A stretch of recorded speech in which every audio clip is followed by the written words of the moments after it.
شب برات نجات کی رات اس کو کہا جاتا ہے۔ میں ویسے بھی رسمی تقریر نہیں کیا کرتا، اور آج تو میں سمجھتا ہوں کہ ہمیں کچھ منزل نواز باتیں کرنی چاہیے۔ ہماری ذہنی سطح کس تربیت کی متقاضی ہے، اور ہمیں اب کس سمت اپنے سفر کو لے کر کے آگے بڑھنا ہے، اس تعلق سے کچھ باتوں کی اصلاح، کچھ نئے اہداف۔ یہاں خانقائی نظم میں جتنے لوگ وابستہ ہیں ان سے میری گزارش ہوگی کہ وہ دلوں کے کشکول کھول کر اس فقیر بے نوا کی باتوں کو سنیں۔ میں آپ کے سامنے درد دل رکھنے جا رہا ہوں۔ میں کچھ ایسی گزارشات کرنا چاہتا ہوں جو صرف اپنوں سے کی جا سکتی۔ میں جس طرح کا سفر اپنے احباب کے ساتھ کرنا چاہتا ہوں، اس کے تعلق سے کچھ اہم باتیں بڑا سوچ کر، بڑا سمجھ کر۔ اس طرح کبھی زمانہ ہوتا تھا نا خط لکھنے کا،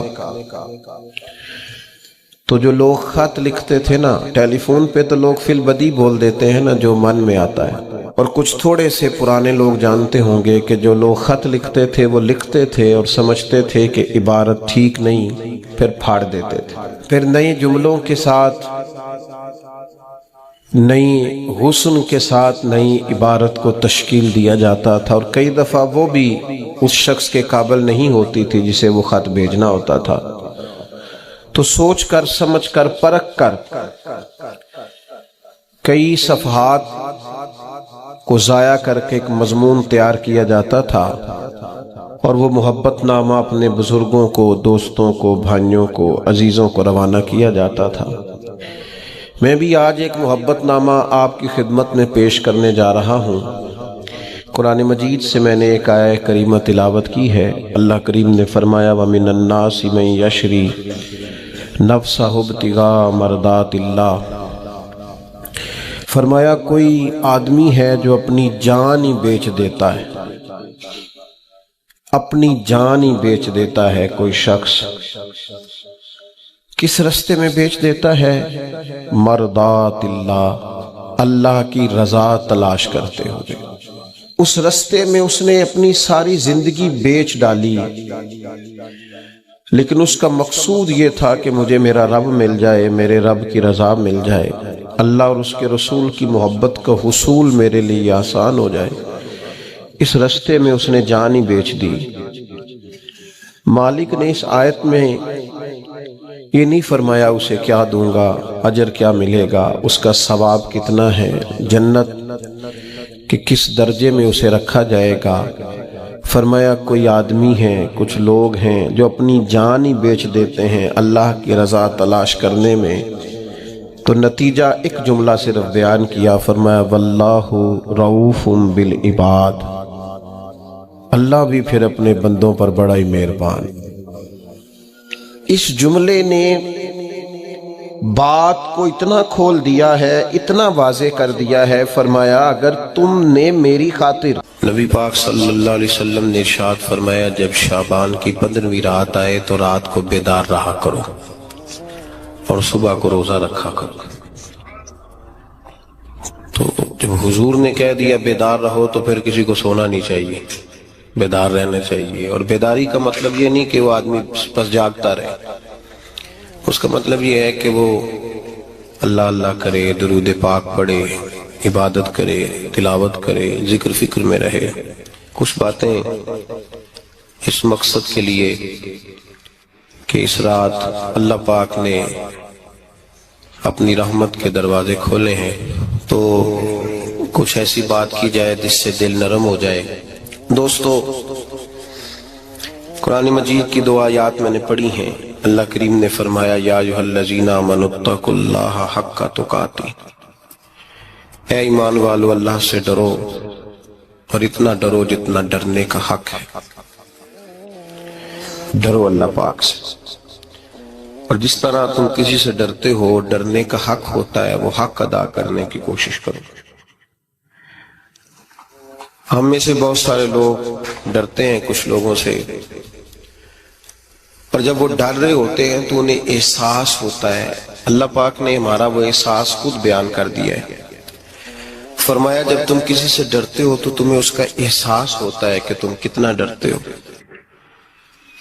تو پھر تم کوشش کرتے ہو کہ تم وہ کام نہ کرو جس سے وہ بگڑ جائے گا، ناراض ہو جائے گا. جو لوگ قانون سے ڈرتے ہیں وہ اشارہ نہیں توڑتے، کچھ بھی ہو جائے اشارہ نہیں توڑتے. انہیں پتا ہے کہ یہاں اشارہ توڑیں گے تو الجھ جائیں گے. اور جہاں انہیں فکر نہ ہو کہ کوئی پوچھنے والا نہیں، وہاں ہم نے دیکھا ہے کہ لوگ اشارہ توڑ دیتے ہیں. اللہ تبارک و تعالیٰ نے موقع دیا، میں حرمین شریفین حاضر ہوا تو وہاں ایک روڈ دائری روڈ کہلاتا ہے. اس روڈ سے پیدل چلنے والے نہیں گزر سکتے.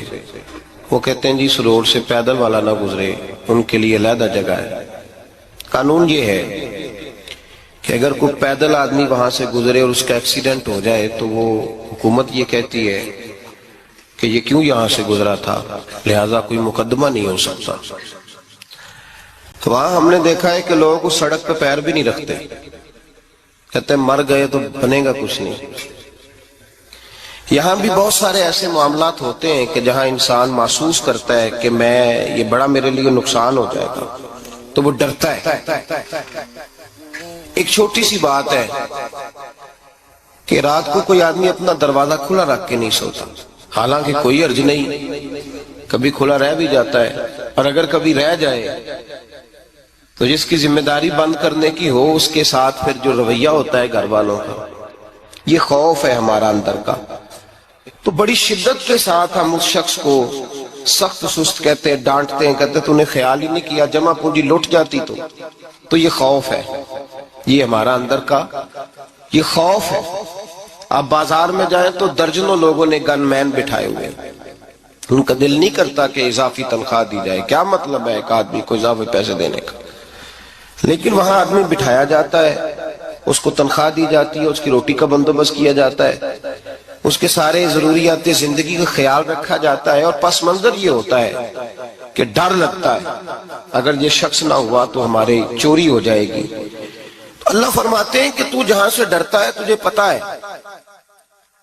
تو اس طرح کر کہ مجھ سے بھی اتنا ڈر جتنا ڈرنے کا حق ہے. یہ جھوٹ موٹ کا ڈراوا نہ پیدا کر کے اوہ اللہ معاف کرے جی. اچھا جناب بڑا ڈرتے ہیں آپ اللہ تعالیٰ سے، آپ نے تو کانوں کو ہاتھ لگائے، تو پھر آپ کیا کر رہے ہیں؟ اللہ معاف کرے جی میں تو بات نہیں کرتا، بس 2-4 آدمیوں کی پگڑی اچھالوں گا، اس سے زیادہ نہیں. ڈر لگتا ہے جی بات کرتے ہوئے، 15-20 آدمی بس میرے قابو آئے. یہ کس قسم کا ڈر ہے؟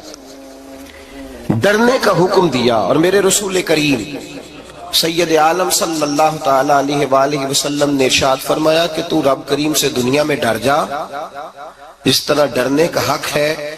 جب قیامت کا دن آئے گا تو اللہ تجھے ڈرائے گا نہیں بلکہ اپنی رحمت کی چھاؤں میں جنت میں داخل کر دے گا. یہاں ڈر. ایک جگہ تو اللہ نے فرمایا ڈرو، اور کچھ جگہوں پہ فرمایا کہ جو میرے علم والے بندے ہیں نا، جن کو میں نے علم دیا ہے، عالم ہے، ان کے بارے میں فرمایا کہ ان کے دلوں میں میری خشیت ہے. انما یخشی اللہ من عبادہ العلماء. اللہ کے بندوں میں سے جو علم والے ہیں وہ اللہ کی خشیت رکھتے. قرآن نے ایک جگہ کہا ڈرو، خوف کا لفظ بھی استعمال کیا، وَلِمَنْ خَافَ مَقَامَ رَبِّهِ جَنَّتَانِ. خوف بھی ہے اور خشیت بھی ہے. ان دونوں کا معنی ایک ہی ہے، ڈرنا. خوف کا معنی بھی اور خشیت کا معنی بھی، ڈرنا. جب آپ علماء لغت کو پڑھیں گے، عربی ادب کو جاننے والے لوگوں کا مطالعہ کریں گے تو انہوں نے یہی لکھا ہے کہ ان دونوں کا معنی ڈرنا ہے. میری طرف دیکھیے، توجہ کریں، کچھ سمجھانے لگا ہوں، اس نقطے کو ضرور سمجھیے گا. خشیت کا معنی بھی ڈرنا ہے، خوف کا معنی بھی.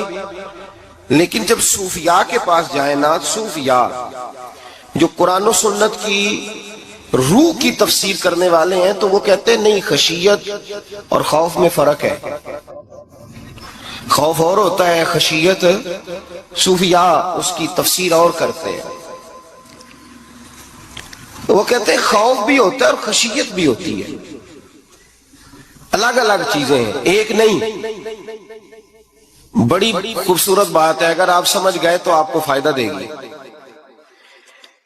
صوفیاء یہ کہتے ہیں کہ بھائی خوف ہوتا ہے اپنے گناہوں کا، کہ میں نے یہ گناہ کیے ہیں، اگر اللہ نے مجھ سے پوچھا تو مجھے بڑا خوف آتا ہے، مار پڑے گی، یہ خوف ہے۔ پھر سمجھ لیں، ایک آدمی نے حرام کا مال کٹھا کیا ہے زندگی میں، معاذ اللہ اس نے بڑے پاپ کیے، گناہ کیے، شراب پی، بدکاری کی، معاذ اللہ تعالیٰ ثم معاذ اللہ۔ اب اسے ڈر لگ رہا ہے کہ اللہ تبارک و تعالیٰ نے پوچھا تو میں کیا جواب دوں گا، یہ خوف ہے۔ اور خشیت یہ ہے کہ ایک آدمی سارا دن نماز پڑھتا ہے، روزہ رکھتا ہے، عبادت کرتا ہے، اللہ کو یاد کرتا ہے، پھر بھی ڈرتا ہے، یہ خشیت ہے، یہ خشیت ہے۔ جو گناہوں سے ڈرے وہ خوف ہے، اور جو رب کی ناراضگی سے ڈرے وہ خشیت ہے۔ جو کہے یار میرا رب کہیں ناراض نہ ہو جائے، میرا رب کہیں مجھ سے۔ بڑی خوبصورت مثال دی، میں نے اپنے صاحب سے پوچھا کہ حضور یہ مسئلہ کیا ہے، تو فرمانے لگے ایک بادشاہ نے ایک غریب کی بیٹی اسے پسند آ گئی تھی، تو اس نے عزت کے ساتھ اس سے شادی کر لی، رشتہ بھیج کے وقار کے ساتھ۔ بیٹی کا باپ اپنی بیٹی کے مقدر پر رشک کرنے لگا کہ میری بیٹی کو بادشاہ نے پسند کیا ہے، بادشاہ کے شہزادے نے رشتہ بھیج دیا ہے۔ شہزادہ بیاہ کے لے گیا بیٹی کو، 20 کنیزائیں نوکرانیاں اس عورت کی خدمت کرنے پہ لگی ہوئی ہیں، توجہ ہے، اس کا ہر حکم ماننے کو تیار ہے۔ لیکن وہ بی بی سویرے بھی رو پڑتی ہے اور شام کو بھی رو پڑتی ہے، روتی رہتی ہے۔ اس سے کسی نے پوچھ لیا کہ بی بی تو روتی کیوں ہے، 20 کنیزائیں ہیں، گھر میں سکون ہے، ہر شے ہے، تو روتی کیوں ہے؟ تو وہ کہنے لگی اصل بات یہ ہے کہ جو کچھ مجھے ملا ہے میں اس کے قابل نہیں تھی، تو میں ڈرتی ہوں میرا سائیں کہیں ناراض نہ ہو جائے، وہ ناراض نہ ہو جائے، میں قابل نہیں تھی، میری اوقات نہیں تھی۔ یہ من آنم کے من دانم، میں جو ہوں اس کا مجھے پتا تو ہے، اس نے میری حیثیت سے، میری اوقات سے، میرے ظرف سے، میری محنت سے بڑا بڑھ کے مجھے عطا کر دیا، میری چونکہ اوقات سے زیادہ دے دیا تو میں ڈرتی ہوں وہ ناراض نہ ہو جائے، کہیں میری یہ کھیل، یہ جو میں نے گھونسلہ بنایا ہے، یہ کہیں میرا ٹوٹ نہ جائے۔ میرے بھائی، میرے رسول کریم سید عالم صلی اللہ علیہ وسلم کے امت کے اولیاء، صلحاء، صوفیاء، اتقیاء، صحابہ، اہل بیت، یہ لوگ جب روتے تھے تو یہ کوئی اس لیے نہیں روتے تھے کہ یہ آج دوپہر کو چینی میں ملاوٹ کر کے آئے ہیں تو اس لیے رو رہے ہیں رات کو، اس لیے نہیں روتے تھے کہ آج انہوں نے جو شکر بیچی ہے اس شکر کے اندر بورا ملایا ہوا تھا، اس لیے نہیں رو رہے کہ آج 10 15 20 لاکھ رشوت کا مال بینک میں جمع کر، اس لیے تھوڑی روتے تھے، یہ تو اس لیے روتے تھے کہ اللہ تو نے بڑا کچھ عطا کیا ہے، کہیں ہم سے ناراض نہ ہو جانا۔ یہ تو اس کی خشیت میں رو رہے تھے۔ حضرت داؤد طائی رحمت اللہ تعالی علیہ، حضرت امام جعفر صادق جو نبی پاک صلی اللہ علیہ وسلم کے نواسے، جناب داؤد طائی کی ملاقات ہوئی تو امام جعفر صادق حضور کے نواسے عرض کرنے لگے، داؤد طائی یار میری بخشش کی دعا کرنا، رب مجھے معاف کر دے۔ تو حضرت داؤد طائی رحمت اللہ علیہ فرمان لگے، امام صاحب آپ حضور کے نواسے ہیں، میں نے دعا کرنی ہے کہ آپ نے میرے لیے کرنی ہے؟ تو حضرت امام جعفر صادق رو پڑے، کہنے لگے یار تو نہیں کرنی ہے، اور اسی لیے تو تجھ سے دعا کرا رہا ہوں کہ کہیں ایسا نہ ہو نانا مصطفیٰ کی بارگاہ میں جاؤں تو وہ مجھے کہیں کہ میں کس طرح کا تھا تو کس طرح کا بن کے آیا ہے۔ یہی تو دعا کرانی ہے کہ میرے لیے دعا کر۔ جو جتنا بڑا ہوتا تھا نا اتنی زیادہ خشیت ہوتی، اور گناہگار کے تو اللہ تبارک و تعالیٰ بعضوں کا سزا دیتا ہے، آنسو سلب ہو جاتے ہیں، اس کو تو اپنے گناہوں پہ رونا ہی نہیں آتا، وہ تو روتا ہے بچہ نہ ہو تب روتا ہے، وہ تو روتا ہے پیسے نہ ہو تب روتا ہے، وہ تو اس وقت روتا ہے جب اس کا مال چلا جائے، اس کو تو بعضوں کا، گناہگار کو تو بعضوں کا سزا ملتی، اللہ فرماتے تو دنیا کے لیے روئے گا، میرے لیے نہیں رو سکتا۔ اور جو رب کریم کے بندے ہوتے ہیں انہیں اللہ کہتا ہے تو دنیا سے بے نیاز ہے، تیری آنکھ سے آنسو جب بھی ٹپکے یا میرے لیے ٹپکنا چاہیے یا محمد مصطفیٰ کے لیے ٹپکنا چاہیے۔ آپ اگر اس بات کو تھوڑا سا غور کے ساتھ سمجھے تو تمام اولیاء صلحات کیا یہ رو رہے ہیں، تڑپ رہے ہیں، کیا اس کی وجہ تھی؟ نمازیں کم رہ گئی تھی، روزوں میں کمی تھی، فرائض ادا نہیں کرتے تھے کہ رویا کرتے تھے؟ کیوں روتے تھے؟ حضرت سیدنا عمر فاروق رضی اللہ تعالیٰ عنہ کے بارے میں صحابہ کہتے ہیں جناب عمر فاروق جب نماز پڑھاتے اتنا رویا کرتے تھے کہ 7ویں صف تک ان کے رونے کی آواز جایا کرتی، 7ویں صف تک ان کے رونے کی آواز جاتی۔ ہم لوگ بن کے بیٹھ گئے ہیں، ہم یہ سمجھتے نہیں کہ ہماری حیثیت کیا تھی اور رب کریم نے ہمیں نوازا کیا ہے۔ آپ پڑھیے کتابیں، میرے رسول پاک صلی اللہ علیہ وسلم فرماتے ہیں میرا عمر جس گلی سے گزرے شیطان رستہ بدل جاتا ہے۔ نبی پاک فرماتے ہیں میرا عمر جب تک دنیا میں رہے گا دوزخ کو تالا لگا رہے گا۔ اس صاحب عزد الغابہ نے لکھا ہے نبی پاک صلی اللہ علیہ وسلم نے حضرت جبریل امین کو بلایا، فرمایا چل میرے عمر کی شان بیان کر۔ تو حضرت جبریل امین علیہ السلام عرض کرنے لگے یا رسول اللہ صلی اللہ علیہ وسلم 950 سال اگر اللہ مجھے عمر دے، 950 سال رب عمر دے اور پھر بھی میں عمر فاروق کے فضائل بیان کروں تو میں نہیں کر سکتا، عمر کی شان میں نہیں بیان کر سکتا، 950 سال بھی اگر میری عمر ہو۔ نبی پاک نے فرمایا پھر میرے ابو بکر کے بارے میں، عرض کی یا رسول اللہ ابو بکر کی تو بات اس سے بہت آگے کی ہے نا، وہ نبی پاک کتنی عظمت بیان کر رہے ہیں، کس قدر زیادہ رسول کریم صلی اللہ تعالی علیہ وآلہ وسلم ان کی عظمت بیان کرتے ہیں۔ حضرت عمر کیا کہتے ہیں، وہ لوگوں کو بتاتے پھرتے ہیں کہ تم نے دیکھا ہے نا میری کتنی عظمت ہے، وہ یہ نہیں کہتے۔ حضور فرماتے ہیں عمر کی بڑی شان، بڑی شان، بڑی شان۔ اور عمر کے پاس جب بھی کوئی جاتا ہے کہتے ہیں عمر آپ کا کیا مقام ہے، تو عمر فرماتے ہیں میں تو اونٹ چرانے والے کا بیٹا ہوں، میں تو اونٹ چرانے والے کا بیٹا ہوں، میں تو اونٹ چرایا کرتا تھا، میں تو 10 اونٹ نہیں سنبھال سکتا۔ حضرت فاروق اعظم رضی اللہ تعالیٰ عنہ سے کوئی پوچھتے جناب عمر آپ کا کیا حال ہے، تو آپ فرماتے یہ تو میرے مقدر ہے کہ میری بہن نے قرآن سنایا تو میں در رسول تک پہنچ گیا، ورنہ مجھے پوچھنے والا کوئی نہ ہوتا۔ کبھی جناب علی المرتضیٰ کا بازو پکڑ کے کہتے ہیں علی تو نہ ہوتا تو عمر ہلاک ہو جاتا۔ بھائی حضور شانیں بیان کرتے ہیں، نبی پاک کہتے ہیں میرے ابو بکر نے احسانات کیے، بڑے احسانات کیے، میں نے سب کا بدلہ چکا دیا، ابو بکر کا نہیں چکایا، اللہ کی بارگاہ میں عرض کروں گا یا اللہ تو ہی اسے بدلے دے۔ اور جناب ابو بکر صدیق سے کوئی پوچھتا ہے ابو بکر آپ کا کیا حال ہے، تو ابو بکر صدیق فرماتے ہیں مجھ سے میرے اندر کا عالم نہ پوچھو، اگر قیامت کے دن اعلان ہوا نا کہ سارے لوگ بخشے گئے ایک باقی بچا ہے تو مجھے ڈر لگتا ہے کہ ابو بکر ہی بچ جائے گا جو نہیں بخشا جائے گا، مجھے ڈر آتا ہے۔ تو بھائی بن کے بیٹھ گئے لوگ، لوگوں کو پوچھ کر کے دیکھیں، کہتے ہیں کیا پاپ کیا ہے، کیا ہو گیا ہے؟ خشیت سے کانپتی ہوئی روحیں، تڑپتے ہوئے میرے رسول پاک کے غلام، اولیاء اللہ صوفیاء کرام کے رونگٹے کھڑے ہیں رب کریم کے خوف سے، جو جتنا مالک کو جانتا ہے اتنا کانپ رہا ہے، اتنا ڈر رہا ہے، جس کی آنکھوں سے آنسو خشک ہے مطلب یہ ہے یہ رب کو جانتا ہی نہیں، اسے کیا خبر اس کا جلال کتنا ہے، اسے کیا خبر اس کا عذاب کتنا ہے، تو کیا جانے ان بطش ربک لشدید، جب وہ پکڑتا ہے تو بڑا سخت پکڑتا ہے۔ حضرت عثمان غنی کو 3 دفعہ میرے نبی پاک نے فرمایا جنتی ہے، جنتی ہے، العثمان فی الجنہ، العثمان فی الجنہ، العثمان فی الجنہ، 3 دفعہ حضور نے جنت کی بشارت دی۔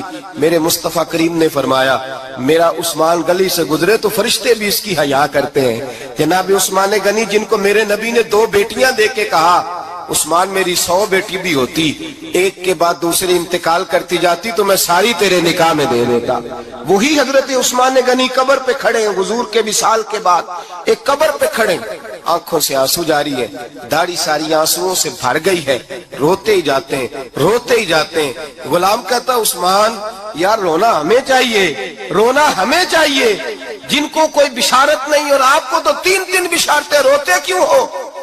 جناب عثمان غنی فرمانے لگے جس مصطفیٰ نے مجھے جنت کی بشارت دی اسی رسول نے فرمایا تھا قبر آخرت کی منزلوں میں سے پہلی منزل ہے، آخرت کی منزلوں میں سے پہلی منزل۔ سوچتا ہوں اگر رب کریم نے عثمان سے حساب پوچھ لیا حساب کیسے دینا ہے میرے مصطفیٰ کریم نے؟ یہ تو بات ہے نا جناب عمر کی، یہ تو بات ہے حضرت عمر کی، حضرت ابو بکر کی، جناب عثمان غنی کی۔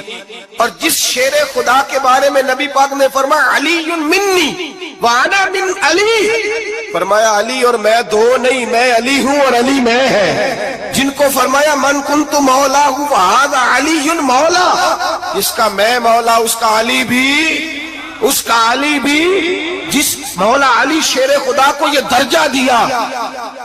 ولی المرتضی اٹھے ہیں، نماز کا وضو کیا ہے، مصلی کی جانب جانے لگے تو جناب علی کا وجود تھر تھر کانپنے لگا، تھر تھر چھم چھم آنسو برسنے لگے۔ حضرت سیدنا امام حسن آگے بڑھے، ابا جی کیا ہوا؟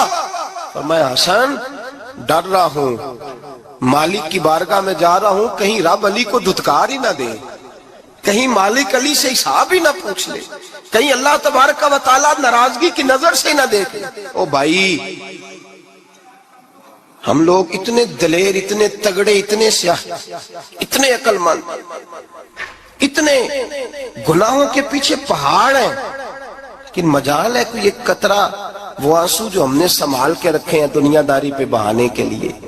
کبھی اپنا حساب کر، کبھی سوچ۔ روز شکوہ کرتا ہے، کہتا ہے میرے پاس پیسے نہیں، گاڑی نہیں، کار نہیں، کوٹھی نہیں، سرمایہ نہیں۔ کبھی سوچ جو کچھ ہے، اگر رب کریم میرے اور آپ کے اعمال دیکھے تو ہماری حیثیت ہے کہ وہ سارا کچھ ہمیں دیا جاتا، ہماری اوقات تھی کہ وہ ہمیں دیا جاتا جو اس نے دیا ہے۔ ٹٹول کے دیکھیں، عمر گزر گئی، شکوے کرتے، ذرا پلٹ کے دیکھیں، اگر ہمارے گناہ اور ہماری نیکیاں اکٹھی کی جائیں تو ہم جزا والے نہیں سزا والے نکلتے ہیں معاذ اللہ۔ مامور غزنوی بڑا پیار کرتے تھے ایاز کے ساتھ، بڑا پیار کرتے تھے، نوازا کرتے تھے، روز کوئی نہ کوئی تحفہ ملتا تھا ایاز کو۔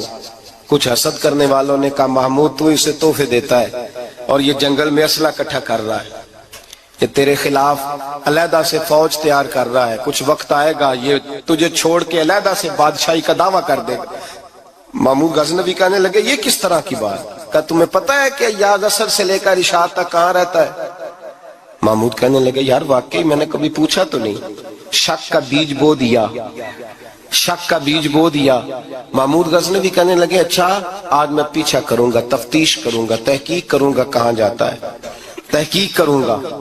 محمود غزنوی نکلے پیچھا کرنے۔ عصر کے بعد ایاز نے جنگل کا رخ کیا، محمود بھی پیچھے پیچھے ہو لیے۔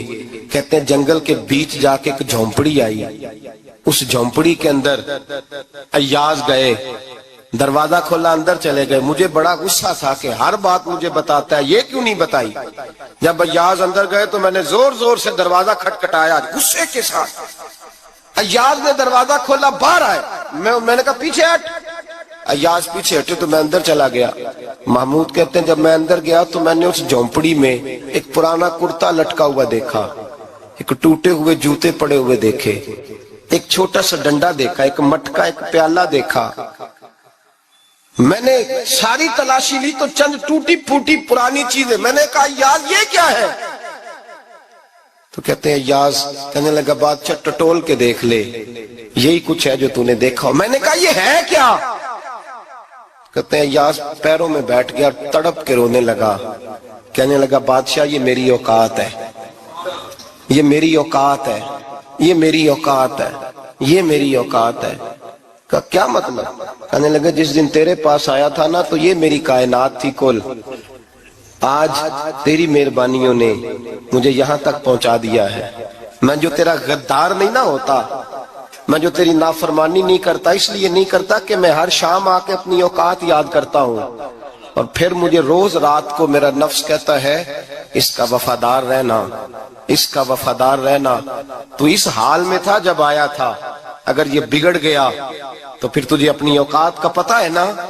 محمود غزنوی نے سینے سے لگایا، کہنے لگے آج تک تو بچا بھی اس لیے ہے کہ تو اپنی اوقات نہیں بھولا۔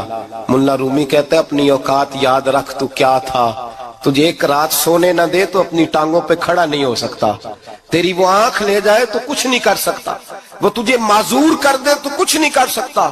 30 سال کے اونچے 7 فٹ قد کے جوان اس نے فالج زدہ کر کے ہسپتالوں میں ڈال دیے، وہ کچھ نہ کر سکے۔ بڑے بڑے پہلوان جو کہتے تھے کہ ہم اٹھے تو دنیا اٹھتی ہے، اس نے پھینک دیے من و مٹی کے نیچے، کچھ نہ کر سکے۔ اپنی حیثیت نہ بھول، میرے رسول کریم سید عالم صلی اللہ علیہ وسلم نے فرمایا دو باتوں میں لوگ دھوکے میں ہیں، دھوکے میں ہیں، دھوکے میں ہیں، دھوکے میں۔ یا رسول اللہ کون سی؟ فرمایا جو صحت مند ہے وہ دھوکے میں ہے، وہ سمجھتا ہے میں کبھی بیمار ہی نہیں ہوں گا، مجھے روز اسی طرح نیند آئے گی جس طرح اب آتی ہے، میں روز اسی طرح اٹھوں گا جیسے اب اٹھتا ہوں، میں جتنا ہی لمبا چوڑا رہوں گا جس طرح آج ہوں، میرا حسن اسی طرح قائم رہے گا جیسے آج ہے، تو دھوکے میں ہے، دھوکے میں۔ بڑے بڑے آئے اور بڑے بڑے مٹی کا ڈھیر ہو گئے، فنا ہو گئے، کل من علیہ فان، فنا ہو گئے، کوئی پوچھنے والا نہ رہا۔ اور میرے رسول پاک نے فرمایا جو فارغ ہے، جن کو رب نے اپنی عبادت کے لیے فارغ کیا، اپنے دین کی نوکری کے لیے فارغ، وہ بھی دھوکے میں ہیں، وقت ضائع کر رہے ہیں، چوک اور چوراہے میں کھڑے ہیں۔ میرے بھائی جب اپنی حیثیت انسان بھولتا ہے، حیثیت بھولتا ہے، پھر وہ شکوہ کرتا ہے، جب اپنی اوقات بھولتا ہے پھر شکوہ کرتا ہے، جب وہ بھول جاتا ہے کہ میں کیا تھا پھر وہ شکوہ کرتا ہے۔ حضرت سیدنا امام اعمش رحمت اللہ علیہ بازار میں کھڑے تھے تو بادشاہ کا بیٹا گزرا، اکڑ کے گزرا، آپ نے بازو پکڑ کے کھینچا اور میں جا کے اپنی ماں سے پوچھ اور اپنے باپ سے پوچھ تیری اوقات کیا ہے، اکڑ کے چلتا ہے، جا پوچھ ان سے تیری حیثیت کیا ہے۔ حضرت جناب سیدنا امام اعمش نے ڈانٹا تو واپس آیا، آگے کہنے لگا ابا وہ امام کیا کہتا تھا کہ میری اوقات کیا ہے، کیا اوقات ہے میری؟ تو باپ اور ماں دونوں گھورنے لگے، کہنے لگے بیٹے ہمارے پاس دولت بھی تھی، گھر بھی تھا، مکان بھی تھا، جائیدادیں بھی تھی، بادشاہت بھی تھی، پر ہم دنیا کے دروازوں سے بھیک مانگ مانگ کے تھک گئے تھے۔ عرش کا مالک ایک بیٹا عطا نہیں کرتا تھا، ایک بیٹی نہیں دیتا تھا، تڑپ گئے تھے، روتے تھے، سسکتے تھے۔ پھر وہی امام احمد جنہوں نے آج تجھے گلی میں کھڑا کیا ہے اس کے دروازے پہ جا کے بیٹھ گئے، ہم نے کہا رب ناراض ہو گیا، دعا کرو ہم سے راضی ہو جائے، چلو زیادہ نہیں ایک لال ہی ہمیں دے دے۔ کہ امام اعمش دعائیں کیا کرتے تھے تو تب اللہ پاک نے تو ہمیں عطا کیا تھا۔ تیری او بھائی اپنی حیثیت کا تو تعین کر، تو بڑھ بڑھ کے باتیں کرتا ہے، تو بڑا کھول کھول کے بولتا ہے، اپنی حیثیت کا تو تعین کرنا، ذرا اندازہ تو کرنا کہ تو کون تھا، کہاں سے آیا ہے، تیری اوقات کیا ہے۔ یہاں لوگ ایک منٹ میں آگے نکل جاتے، پلٹ کے دیکھ تو صحیح۔ اور میرے بھائی جو بڑے لوگ تھے وہ تڑپا کرتے تھے۔ حضرت فضیل بن عیاض رحمت اللہ علیہ فرماتے ہیں بغداد میں بارش نہیں ہوتی تھی، قحط پڑ گیا، جانور پیاس سے مرنے لگے، جوان بچے بوڑھے نڈھال ہونے لگے۔ فرماتے ہیں میں بھی نکلا، سفیان ثوری بھی نکلے، اور بھی کئی صوفیاء میدان میں نکلے، دعائیں مانگی پر بارش نہیں ہوتی تھی۔ فرماتے ایک جھونپڑی سے ایک سفید بالوں والا اور گندمی رنگ والا ایک بوڑھا غلام نکلا جو کسی کا ملازم تھا، باہر آیا چونپڑی سے، ہم اسے دیکھ رہے تھے وہ ہمیں دیکھ نہیں رہا تھا۔ فرماتے ہیں اس کے چہرے پر عبادت کے نشان تھے، دور سے اس کا چہرہ دیکھتے لگتا تھا کوئی رب کریم کا بندہ ہے۔ فرماتے ہم اسے اللہ کا ولی جانتے تھے۔ اس نے دعا مانگی کہ تو لفظ پتہ کیا ہے دعا کے؟ ہاتھ اٹھا کے کہنے لگا مولا مجھے پتا ہے کہ جو بارش نہیں نہ ہو رہی ہے میری وجہ سے نہیں ہو رہی، میرے گناہوں کی بڑی لمبی فہرست ہے، بڑی لمبی لائن ہے۔ کہنے لگا اے اللہ میری اکیلے کی وجہ سے سارے بغداد کو سزا تو نہ دے، رب کریم جوان بھوکے، بچے بھوکے، مائیں ترس گئیں، بچے ترس گئے، جانور پانی کے قطرے، اللہ گناہ تو میرے اکیلے کے ہیں اور ان سب کو سزا کیوں دیتا ہے؟ نہ میری سزا سب کو تو نہ دے، میری سزا صرف مجھے دے، ان کو نہ دے۔ کہتے ہیں ابھی اس کے ہاتھ اٹھے ہوئے تھے، دعا بول رہا تھا، رب کریم نے فوراً بارش عطا فرما دی۔ فرماتے ہیں کھل کے بارش برسی۔ میں نے لوگوں سے پوچھا پتہ کرو کس کا غلام ہے، کہا فلاں آدمی کا۔ حضرت فضیل بن عیاض کہتے ہیں میں شام کو گھر چلا گیا، اس کے آقا سے بات کی، خرید لیا۔ میں جب اس کو خرید کے لایا گلی میں جا رہے تھے تو مجھے کھڑا کر کے کہنے لگا فضیل میں نکما سا آدمی ہوں، بال بھی سفید ہیں، مجھ سے تو زیادہ کام ہی نہیں ہوتا، کیوں تو نے پیسے خرچ کیے، میں اس قابل ہی نہیں تھا، کیوں خریدا؟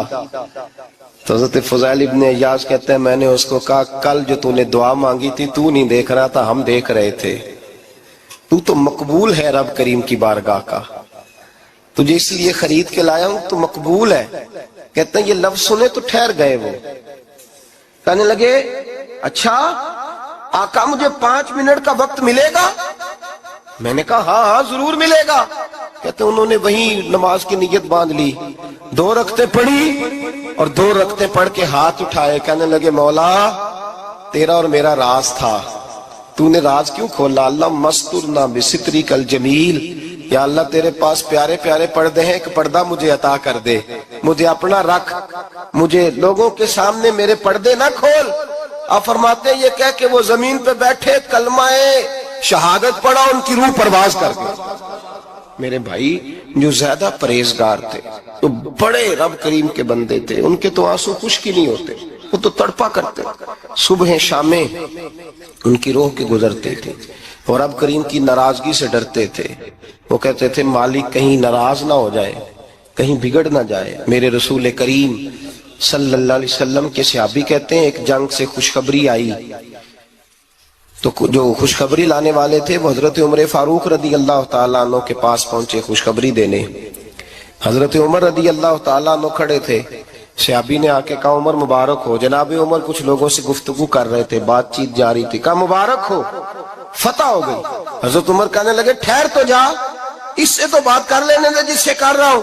جب کہنا ٹھہر تو جا، تو جو پیچھے کھڑے تھے وہ شرمندہ ہو گئے۔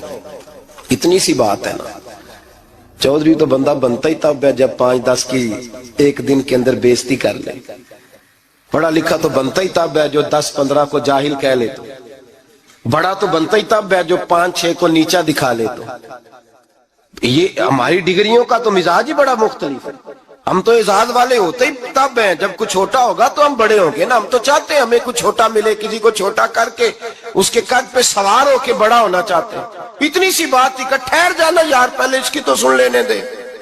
وہ شرمندہ ہو گئے صاحب۔ جب وہ شرمندہ ہوئے تو سیدنا فاروق اعظم دوڑے گئے۔